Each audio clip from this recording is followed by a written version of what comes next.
you love everything football, you've come to the right place. Welcome to Beyond the Touchline, a Football Manager Central podcast with your hosts, Paul, Ryan, and Colin.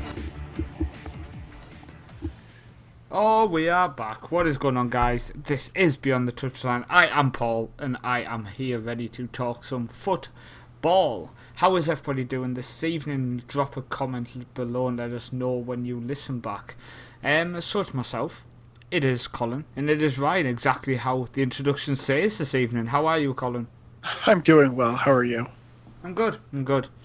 Nice and relaxed now after training, but we can talk about that later. It's always a nice segment to throw in. Very true. What about yourself, Ryan? How are you today? I'm very well. Wow. You almost sound happy. I've had an evening run. Oh no, I'm relaxing this evening. Fantastic. So, Colin, take it away, sir. Okay, so we are going to open this week's talk with probably the most interesting aspect coming up. We have UEFA Champions League semi-final action. So we have two major games coming up this week. We have the first one, Man City, holding the British flag proud, carrying their way on to the to the depths of the Champions League after a great matchup against PSG with Real Madrid, a perennial favorite. And then the second semi-final, we see another clash of Spain with the mighty Germans in the Bayern Munich versus Atletico Madrid. So first one, I got a question for you. We're going to go to Ryan and say two questions for you. One, what do you think is the matchup of this round? And two, what do you think of Spanish dominance of the Champions League so far again this season? The matchup of this round, I would probably say, is tomorrow's game, the Man City-Real Madrid.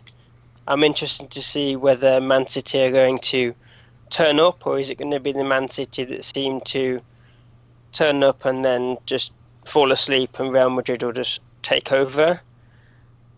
Spain taking over, I think it's been a long time coming. We've got Atletico, we've got Barcelona, and we've got Real Madrid. I think those three teams, potentially the top three teams in the world at the moment. Diego Simeone doing a fantastic job.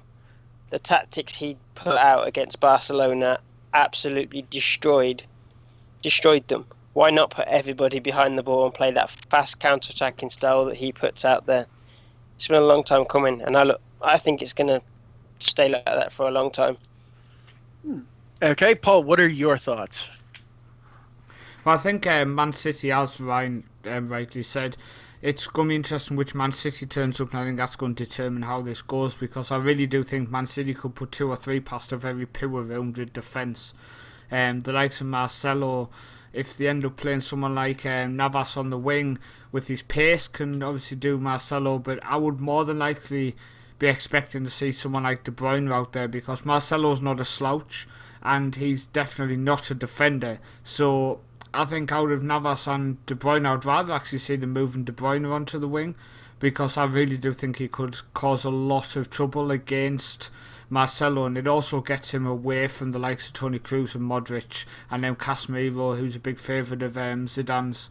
So I'm really excited to see how they line up, because if Man City get it wrong, then they will get absolutely destroyed.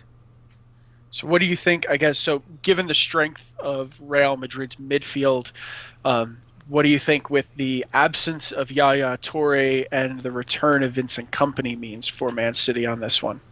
Well, I think the absence of Toure is definitely a good thing, because he's just not good enough to be in the centre of midfield for a team in the last four of the Champions League. He just doesn't do enough work. He doesn't put enough effort in. So I think it's definitely a bonus that he's missing, which is obviously not a good thing to say to bonus that a player's injured, but I think it's definitely a bonus. But the Kompany coming back, I think it's a mistake to bring him back in.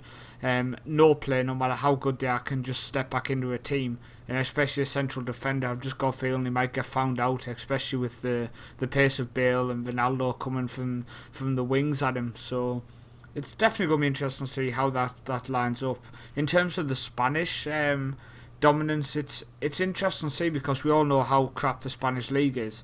So I think it's fantastic that 3 teams are doing so well from such a poor league. But it also makes us 4 teams. 4. Well, who's the 4th? Are we going to say Sevilla? You have Sevilla and Villarreal in the semifinals of the Europa League, which we'll talk to in a minute. Well, I mean, and then come Atletico and Real. I mean, come on, Colin. It's like rewarding people for doing well in a little non-league cup. We're talking about top quality teams here. If Sevilla and Villarreal were in the Premier League, they'd be bottom half. And I think that's the question. I'm going to bounce from it back here, Colin. Sure.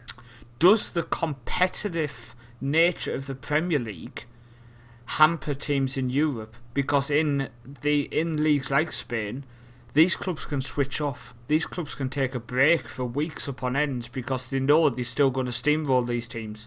Where in England, clubs are on it week in, week out. I've spent a lot of time thinking about it, and I guess the question always comes up every year, right? Is does the festive period in England destroy teams for the winter run? The knockout stage of the Champions League.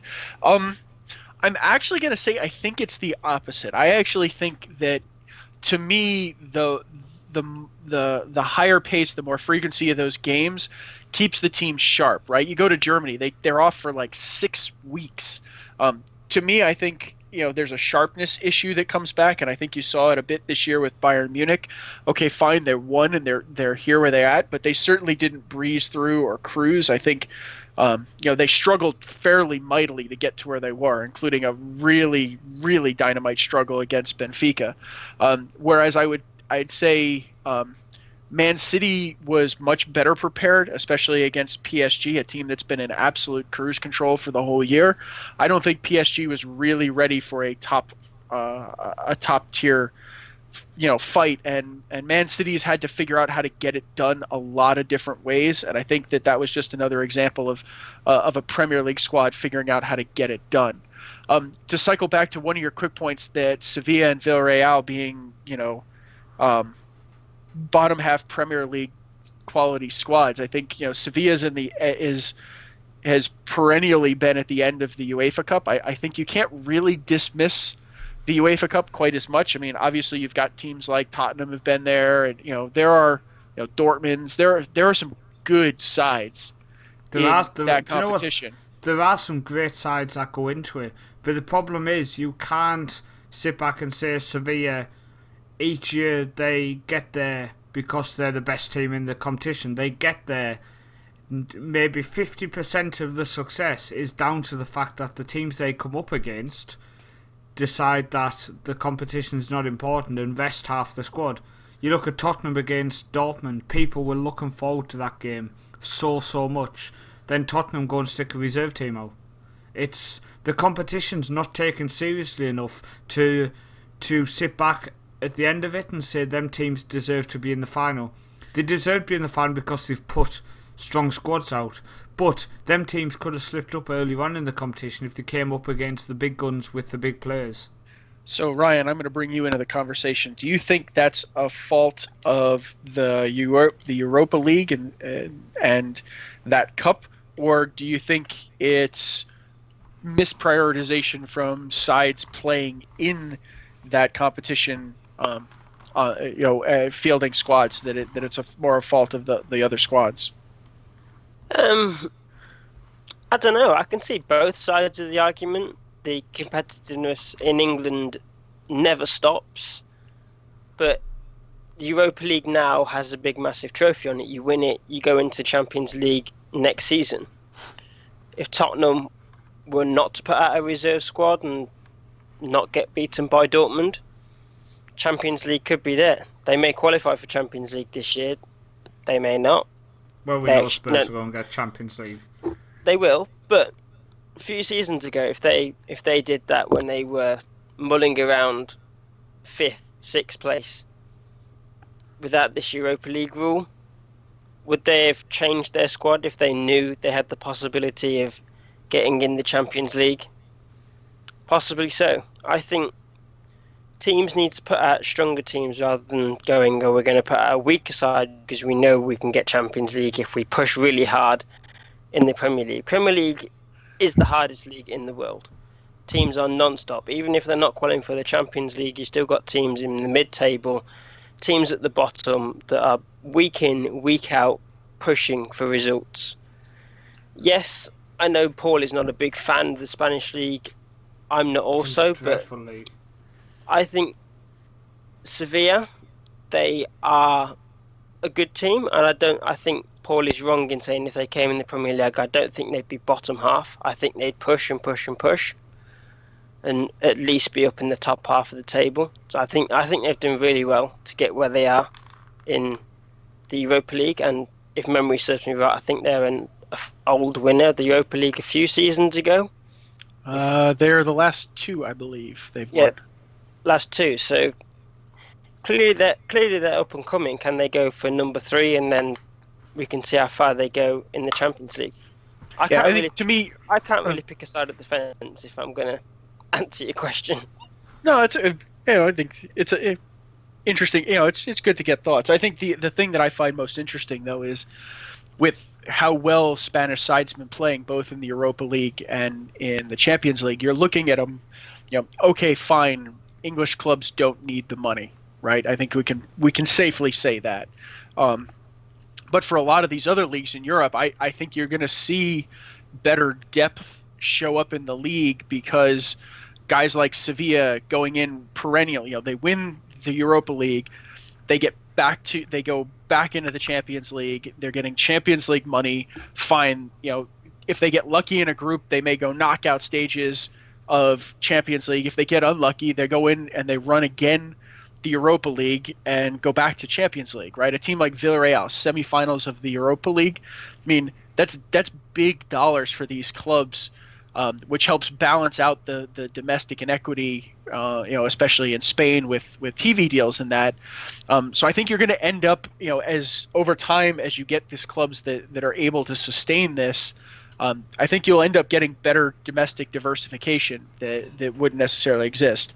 Now you can say, fine, England doesn't need it because the TV deal is so massive, for everybody that it's not as big a deal, that other clubs can get whatever they want to play these things. And then I would say the challenge I would have would be I would expect to see English squads dominating all of these competitions because they should be able to, given that they should have no impediments to attracting the best talent and the best players on these things. But I highly doubt that's what you're actually going to see in reality on that.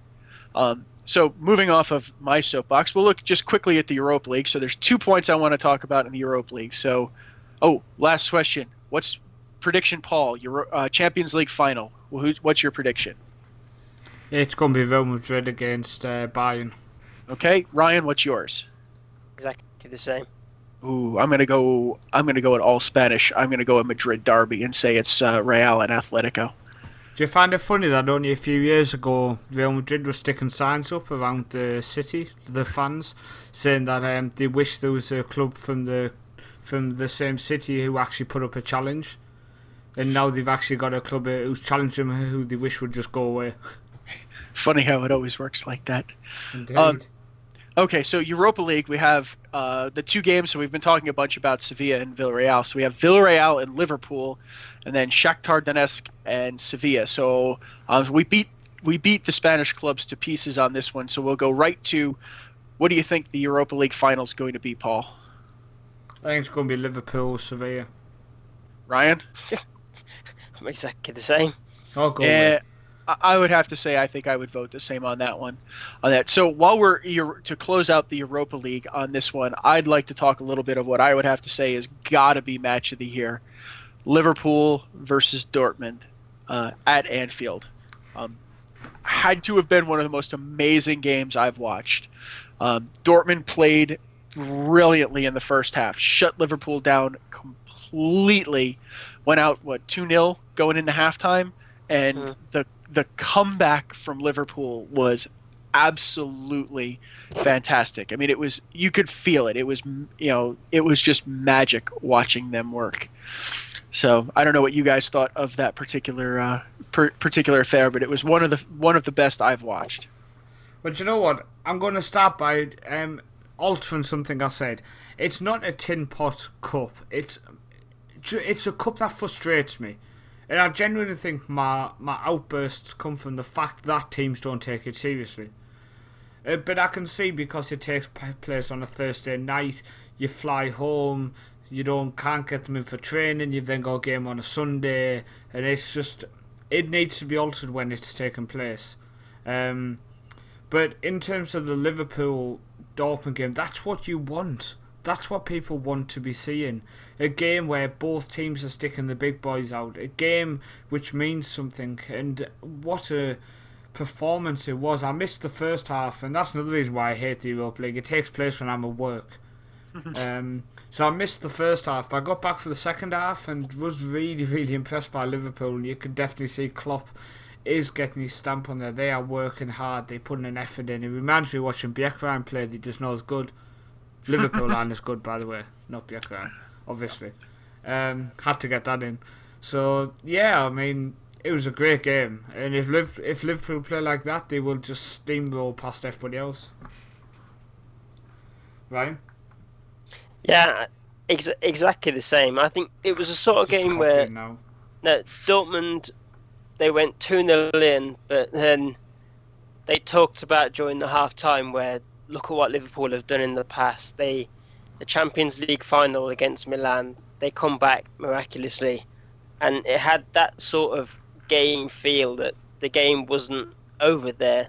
Something was going to happen in the second half, and fantastic to watch. And it's the sort of game, like Paul said, the sort of game we want to see in the Europa League. Excitement, fans on the edge of their seats. Even me as a Man United fan, I was cheering and going, come on Liverpool, at least giving that final push. And Dejan Lovren, who I think on previous shows we have slated left, right and centre being an absolutely terrible player, gets the header that wins the game. It was Dejan Lovren, wasn't it? It was. Well, yeah. I just want to quickly, it's at Higgsy93, Higgzee 93, just for any United fans who want to abuse him for saying he was saying, come on Liverpool. Get that in there early. And FM_Yank if you want to just abuse people in general. Remember to follow while you're there. Yep. So the other one, sorry, I was going to say something that came off the back of that game was obviously the fact that Sakho's turned out to be a smackhead. Well, I would say, and there was a good discussion on U.S. radio this morning on this one. I would say let the process work out on this one. You know, sorry, that's what I meant. Yeah, it's tough, right? I think you really need to let the process go on this thing. I think it's in the middle. There's obviously a lot of appeals and other assorted elements that have to go through on this one, the B sample testing and all that. So I would caution people to reserve judgment on it until the process sort of winds its way all the way out on it for him on this one. So jumping in, since we might as well go in cups, since we have a Manchester United fan here. Actually, I hadn't finished abusing Sakho, but go on. We'll leave that till the process runs out, and we will dedicate a sufficient amount of time to whatever abuse is warranted based on the time. Awesome. I was just going to say, with that haircut, there's obviously something going on. Right, go on. Carry on. Okay, so FA Cup semi-final: Manchester United 2, Everton 1.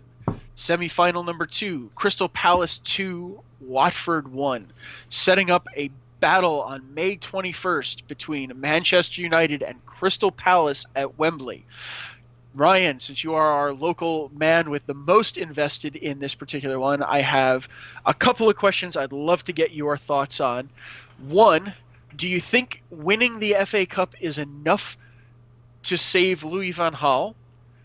Two, would winning the FA Cup be sufficient for this season to not call this season a failure? And three, do you think the loss is enough to doom Martinez at Everton at the end of the season? So I think I'm going to answer your questions in reverse order, possibly. Sure. I think so. At school, I've got two Everton fans teachers that I listen to quite frequently, and they've been moaning for weeks about Martinez. And they came in today talking about the FA Cup, and they said exactly what the press have been saying, that Everton have got no plan B. Once plan A is blown up and teams have exploited it, Martinez has nothing to change.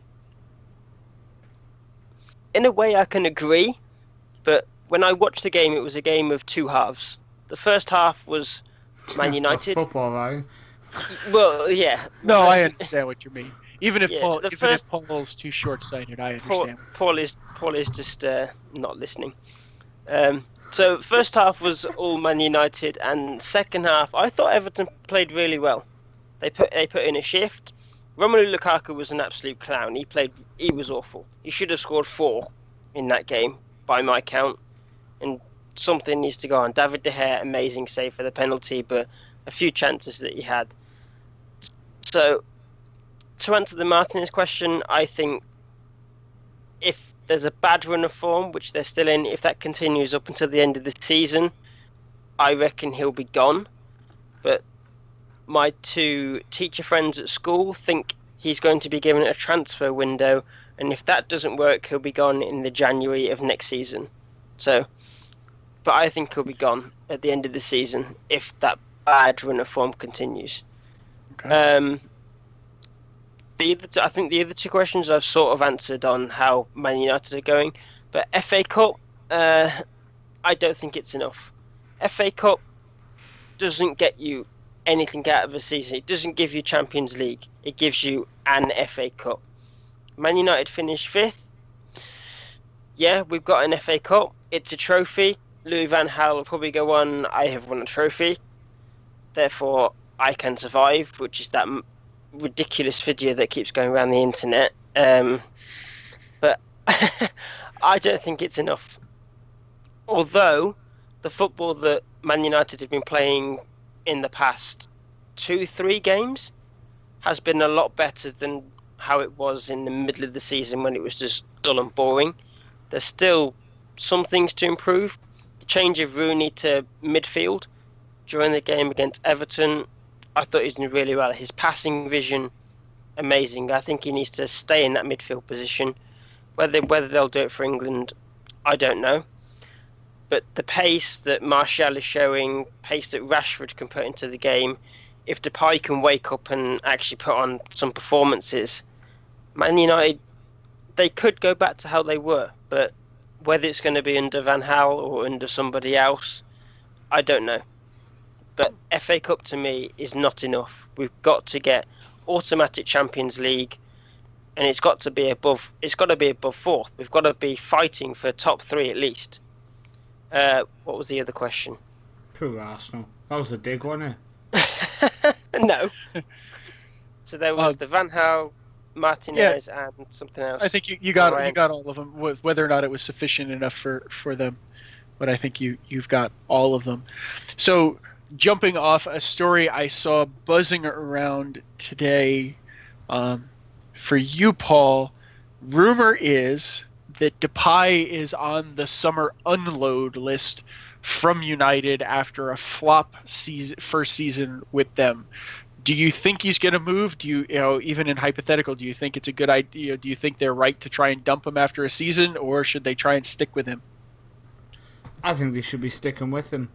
I think when you go through United in general, they've just been a complete another pile of crap. So I think putting the blame on a youngster, somebody who's just come to the league, someone who needs time to develop, I think it's just ridiculous. I don't know what's going on with United.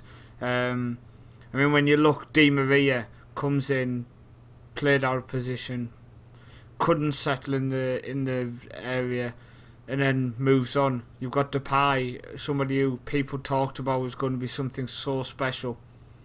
And he showed glimpses of it, and then again just kind of dumped off. Van Gaal, in his old age, is clearly going a bit senile because he's just clueless. We've seen all the images going round, left backs at striker, right backs at centre back, left wingers at right back, everywhere.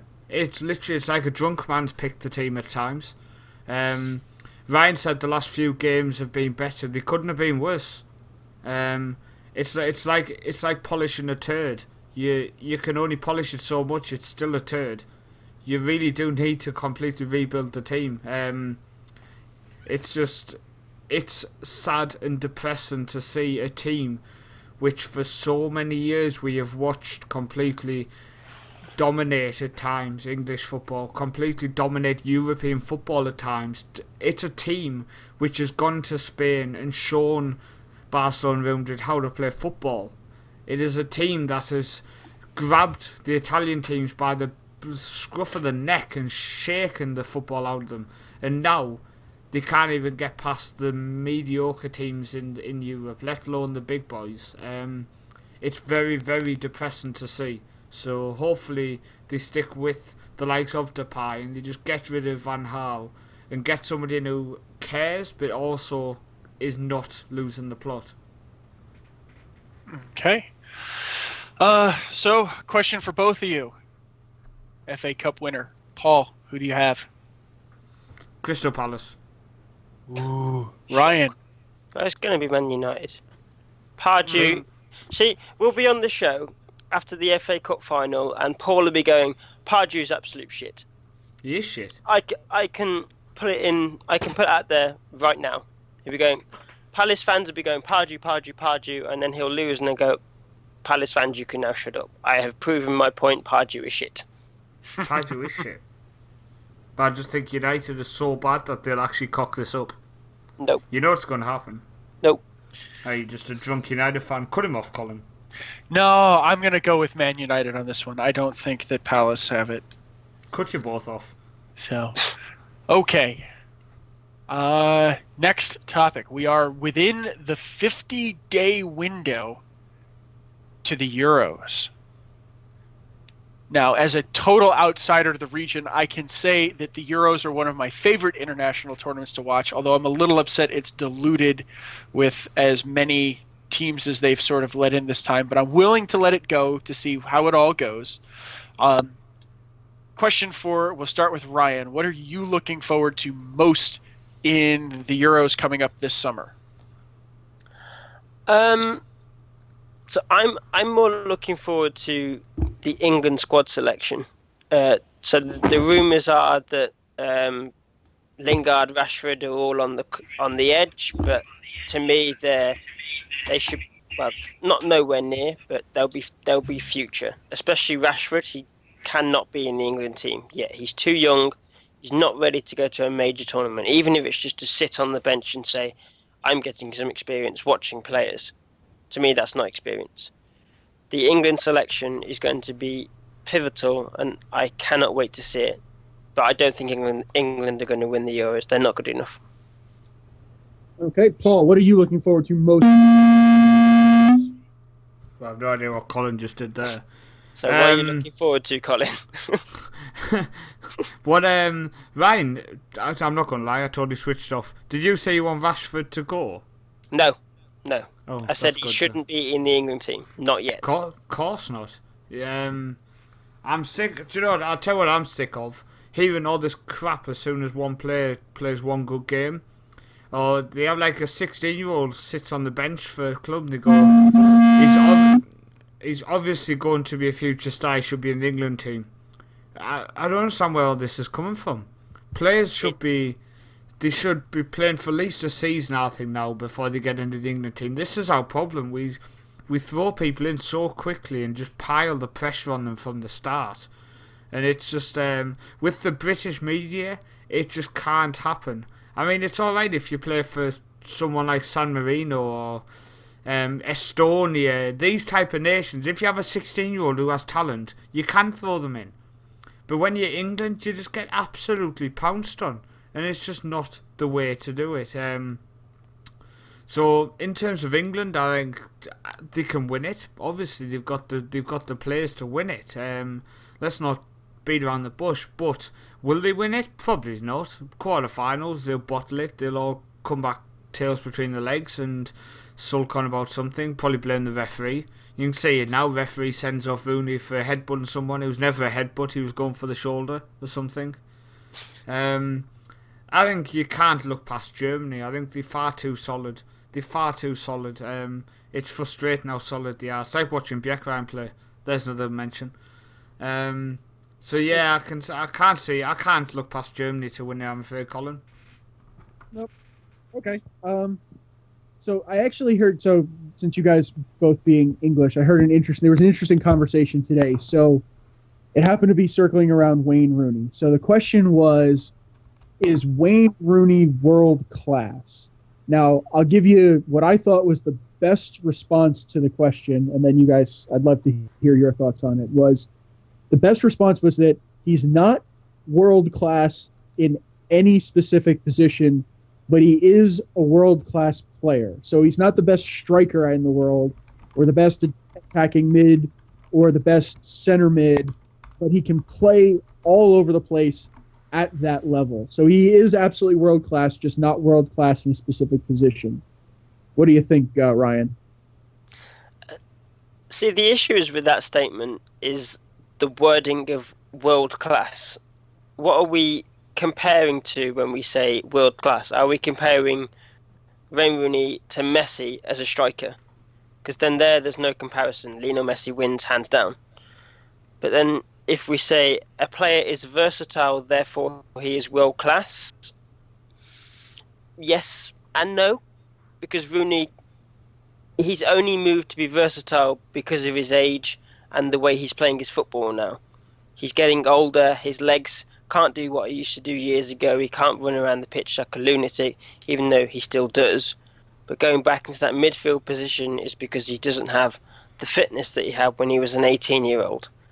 So, world class, no, but he is a very, very good player. I wouldn't say he's world class, though. Paul, what do you think? Well, straight away, Ryan's a bit fucking clueless, isn't he?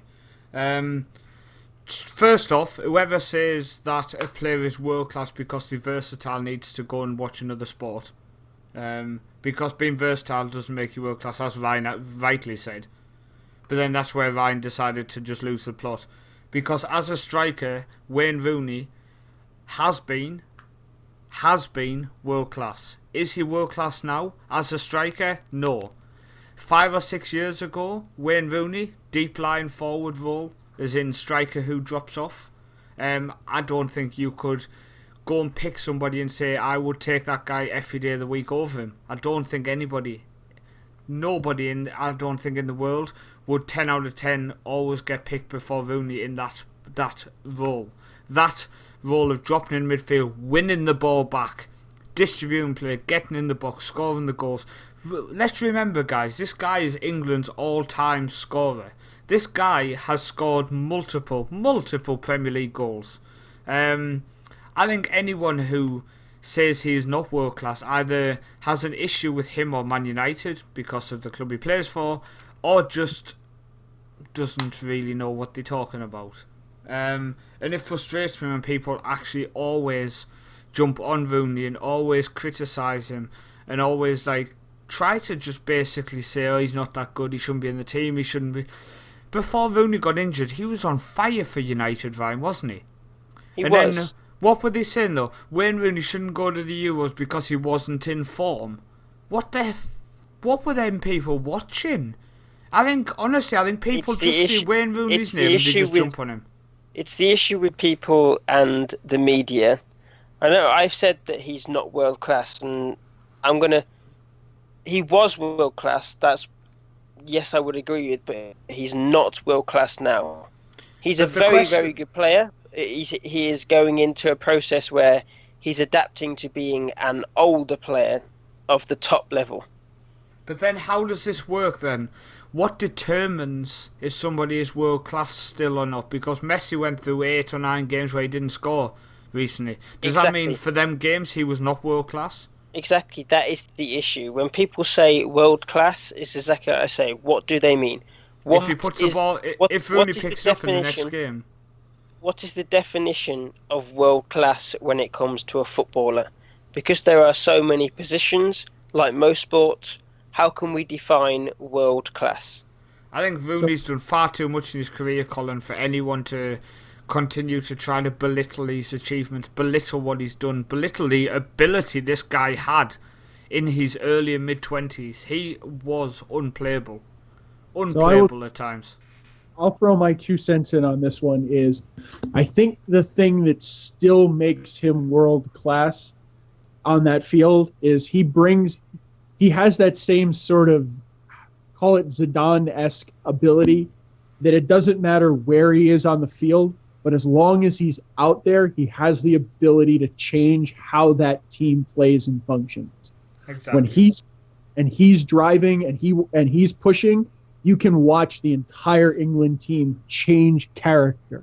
They will push, they will drive, they will rise to it. So I think that's the thing. Yeah, I'll admit, he's probably not got the same steps as he did, 5-6 years ago, but I think it's that intangible thing that he brings that allows him to play at that absolutely high level. Completely agree, Colin. So last topic of the evening, I believe. Paul, you are now officially in the real world of football. You are managing. You are out scouting. Would you like to share with the world your experiences in Norwegian football? I'm not going to lie, I can't remember what the situation was last time we won. I think we'd played one game. You got the job. Is that the last time we won, was it? Yep. So since then we've played a couple of league games. We've picked up 2 points, 2 draws so far, undefeated. Take that. Due to very short pre-season, the team is technically still in pre-season, so we really are still in the fitness side of things and just structure work. A lot of structure football, a lot of structure training. Tonight, as you said, I've been out scouting and training.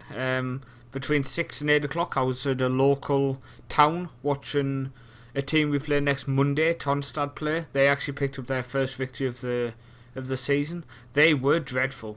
The game was so end-to-end, it was just long ball, and long ball. So we've done a bit of training on that tonight just to get the lads focused on what to expect. Made pages of notes on the team we're going to be playing. So from 8 o'clock till 9:30 we had a training session tonight, so we've been doing a lot of match training, pulling the lads in, just going through tactics board on the side of the pitch and then getting them back out there to work on the drill, getting them back off, more tactics talk, getting them back on, and we'll be doing the same Wednesday, just trying to get it all drilled in before Monday's game. So yeah, it's going well. We've got a magazine out at the end of this week actually, which basically goes through the first month in charge, because it will be pretty much exactly a month I've been in charge at the end of this month. And that's awesome. It, Colin. Nope. Sorry, you sounded like you were going to keep going there for a second. So, excellent to hear. So we look forward to the next match reports and how things go. And I do believe, if folks are interested, you have a second podcast going that covers just the team, correct? I do. Don't tell anybody. They'll get upset that I'm sneaking off to do other stuff. But yeah, if you search Bjerkreim Football with only one O, so it's FOTBALL, Bjerkreim Football, and you will find us on YouTube. So make sure you find that. Bjerkreim is spelled BJERKREIM, Bjerkreim Football. And yeah, just check us out on YouTube. It's just a small channel with all the club stuff that's on there, as well as our Facebook page. Again, search Bjerkreim Football. Twitter, again, search Bjerkreim Football. And the website, bjerkreimfootball.com. There you go, Colin. Quick plug-in. So I think I speak for Ryan when I say good luck in your upcoming match and getting your first W as a manager. Thank you very much. I did have a W in pre-season, but I don't think that counts. Not even a little bit. Damn it. Worth asking, wasn't it? It was worth a shot, but no, we're not going to give that to you. So I do believe that concludes us for this evening and Beyond the Touchline. So again, from myself, from Paul, from Ryan, thank you everybody for listening. Do leave us a comments, let us know your thoughts, and if you have anything on your mind or you'd like to hear in future shows, and we will see you in the next one. Let me try to fade us out on time here with the music.